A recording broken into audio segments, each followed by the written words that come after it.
Hey guys, so this video is going to be a little bit different than our typical videos. There's not going to be games, there's not going to be craziness, and that's because today is Maundy Thursday, alright? So in the Christian church, we usually celebrate Good Friday, and we're going to celebrate Good Friday tomorrow. But all through Christian tradition, there has been this Thursday that's also celebrated. It's celebrated a lot in the Catholic Church. It's called Maundy Thursday, or Holy Thursday. Going way back, it's the day that the Christian church remembers that Last Supper that Jesus had with his disciples, where he instituted communion. And so tomorrow is Good Friday. So we'll celebrate communion all together live at 7. We'll have a 30-minute or so Good Friday service where we'll take a look at Jesus' crucifixion and what all that means and his sacrifice for us. We'll celebrate communion tomorrow. So what you need for tomorrow is some kind of bread and some kind of juice. It doesn't matter what kind of juice it is. I'll use grape juice and just regular bread, and then we'll pray over it all together and remember what Jesus did for us. But tonight, we're going to walk through John's account of the night leading up to Jesus' crucifixion. And we're going to look at Jesus' posture and kind of sit in that heaviness that Jesus was experiencing. As we look forward to Easter, it's important to remember these days like Thursday and like Friday, where Jesus knew what was going to happen and what his posture was like leading into that. So I'm going to be reading from John chapter 13. John chapter 13. And then I'm going to jump around a little bit leading up to Jesus's arrest. So starting in John chapter 13, let's jump into the story. It was just before the Passover festival. Jesus knew that the hour had come for him to leave this world and go to the Father. Having loved his own who were in the world, he loved them to the end. The evening meal was in progress, and the devil had already prompted Judas, the son of Simon Iscariot, to betray Jesus. Jesus knew that the Father had put all things under his power and that he had come from God and was returning to God. So knowing those things, knowing what was about to happen, knowing that his disciples were all going to betray him, not just Judas, there's this word "so" in the next verse, starting off verse 4. So, knowing all that, so he got up from the meal. And you would expect some like grand prophecy or something, some kind of miracle here, right? No. So he got up from the meal, took off his outer clothing, wrapped a towel around his waist. After that, he poured water into a basin and began to wash his disciples' feet, drying them with the towel that was wrapped around him. He called to Simon Peter, who said to him, "Lord, are you going to wash my feet?" Jesus replied, "You do not now realize what I am doing, but later you will understand." "No," said Peter, "you shall never wash my feet." Jesus answered, "Unless I wash you, you have no part with me." "Then, Lord," Simon Peter replied, "not just my feet, but my hands and my head as well." Jesus answered, "Those who have had a bath need only to wash their feet. Their whole body is clean. And you are clean, though not every one of you." For he knew who was going to betray him, and that was why he said not everyone was clean. So here, Jesus knows all of this that's about to happen. And what does he choose to do? He presses pause, and he takes care of something that was not his job. It wasn't his station. See, in Jewish culture, they were living in an arid desert-like place, right? So they also didn't have shoes like we have today, so they would have worn like sandals, right? So they're walking around all day. They're out in, the crowds, walking around, doing miracles. Jesus is preaching. Your feet get absolutely caked in dirt, caked in mud, and so your feet would be really disgusting. And so one of the first things they would do is they would have one of their lower servants, someone that wasn't of very high standing in their house, they would come and they would have this bowl and they would wash your feet so that you weren't tracking dirt all through their house, right? They would come and they would wash your feet. It was something reserved for the lowest person in your house. And so the disciples, we find out that this whole time they've been bickering about who's the greatest, all through the time they were with Jesus, right? So of course, none of them think, oh, I'll wash everyone's feet because that's the right thing to do. No, we get started on the meal, and Jesus gets up, takes off his shirt, wraps a towel around his waist, and starts to wash his disciples' feet. Something he had no business doing. Something that wasn't expected of him. Something that was so foreign to the disciples that they were all like, what are you doing? Why are you washing our feet? So Jesus washes their feet. In this moment where he knows what's going to happen, he's expecting all of the people that he's washing. Every foot that he washes, that person is going to betray him. It's not just Judas. Peter's going to betray him. John's going to betray him. Matthew. Every single one of the disciples turn from Jesus in just a matter of hours. This is Thursday night. This is mere hours before he goes to the garden to pray. He goes to the garden to pray. Shortly after that, he's arrested, and then the trial begins, and he's crucified Friday night.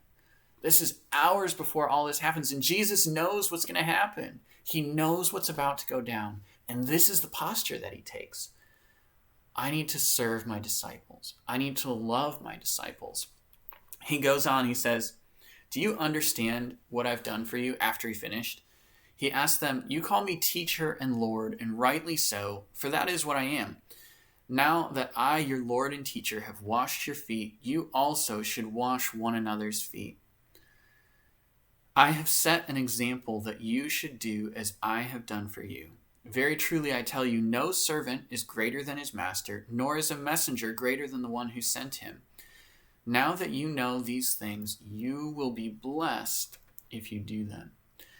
Jesus says to his disciples, he takes these last hours that he has with them to say, you are not as important as you think you are. You're not more important than me. That would be something they would readily agree on. And he went and lowered himself and served them. He washed their feet. So now he says to them, go and do likewise. Wash each other's feet. Serve each other. This last call before he starts into this last sermon and prayer to his disciples is to love and serve each other. He goes on, he predicts his betrayal, right? He knows all these things are going to happen. He predicts that Judas is going to betray him. This is while they're having communion, which we're going to celebrate tomorrow. He predicts his betrayal. And then he predicts Peter's denial, the same person who was just like, wash all of me. You don't have to wash my feet. No, wash all of me. The person who rebukes Jesus for saying that he's going to get crucified, right? This bold, brash Peter. He is going to deny Jesus 3 times. But then Jesus goes on. He comforts his disciples, and he shows them the way to the Father, which is only through Jesus. He promises to send the Holy Spirit. He shows them how these things are going to take place, and that's through abiding in him.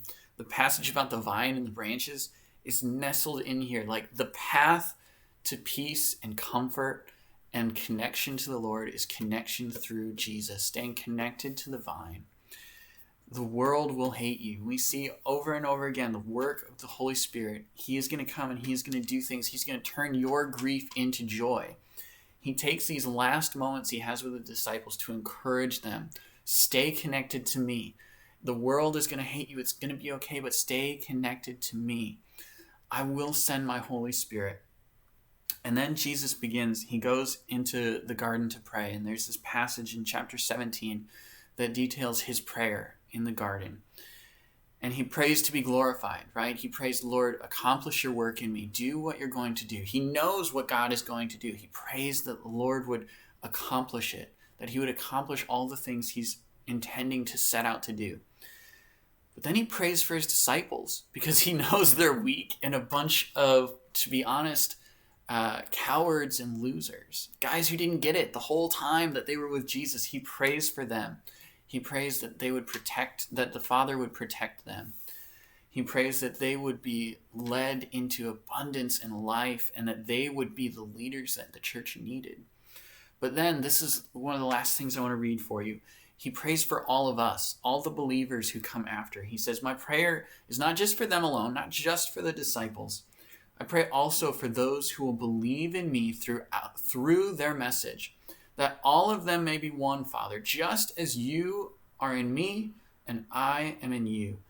May they also be in us, so that the world may believe that you have sent me. I have given them the glory that you gave me, that they may be one as we are one, I in them and you in me, so that they may be brought to complete unity. Then the world will know that you sent me and have loved them even as you have loved me. Guys, Jesus takes these last moments as he is getting honestly ready to be arrested and then crucified. And his focus is not on himself at all. Like, he knows his life is about to end. He's about to meet a brutal, awful death, which we'll talk about tomorrow. We're going to jump right back into that story. He knows all of this is about to happen, and his focus is on preparing the disciples to love each other, to serve well. And he's thinking about you and me. Guys, don't let the heaviness of that be lost. As we look forward to the joy of Easter, don't let the heaviness of that moment be lost on you.